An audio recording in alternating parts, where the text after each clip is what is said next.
Pada masa ketika tanah Pasundan masih dijaga oleh ruh leluhur dan dihuni para penempuh ilmu sejati, hiduplah seorang raja agung bernama Prabu Siliwangi, penguasa kerajaan Pajajaran. Beliau bukan hanya raja dunia, tapi penjaga keseimbangan alam, memahami bahasa angin, mengerti isi hati bumi, dan bersahabat dengan makhluk gaib penjaga gunung. Suatu malam yang sunyi di puncak Gunung Salak, Prabu Siliwangi menjalani tapa brata, berdiam diri tanpa bicara, tanpa makan, hanya mendengar bisikan angin yang membawa pesan dari alam gaib. Kabut semakin turun, pohon bergoyang pelan, bukan karena angin, tapi karena kehadiran sesuatu yang tak kasat mata. Pada saat itulah muncul sosok cahaya berbentuk harimau putih, ruh penjaga gunung.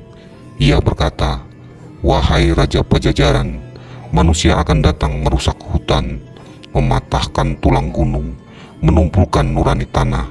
Kau harus menjaga bumi ini, bukan dengan pedang, bukan dengan pasukan, tapi dengan ilmu. Ilmu yang membuat gunung tunduk, langit bergetar, dan bumi berbicara." Maka Prabu Siliwangi memulai tirakat 1000 malam, menarik napas bumi, merasakan denyut gunung, mendengar bahasa akar pohon. Ia mencoba menghentakkan telapak tangannya ke tanah. Awalnya, tanah hanya bergetar ringan. Malam berikutnya, tanah sedikit retak, tetapi belum cukup untuk membangunkan jagat.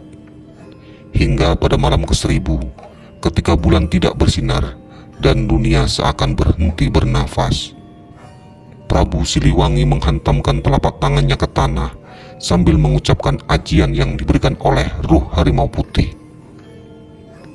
"Sukma bumi napas jagat, ngalir dina getih karuhun, siger tengahing jagat raya, retak tanah, guncang langit, rengkuh gunung, sengkah bumi, roh lemah, roh batu, jembar, jembar, jembar." Dan saat telapak tangannya menyentuh tanah, terjadi hal yang tak pernah disaksikan manusia. Tanah retak, getarannya menyebar, bukan hanya di bumi, tapi hingga ke langit.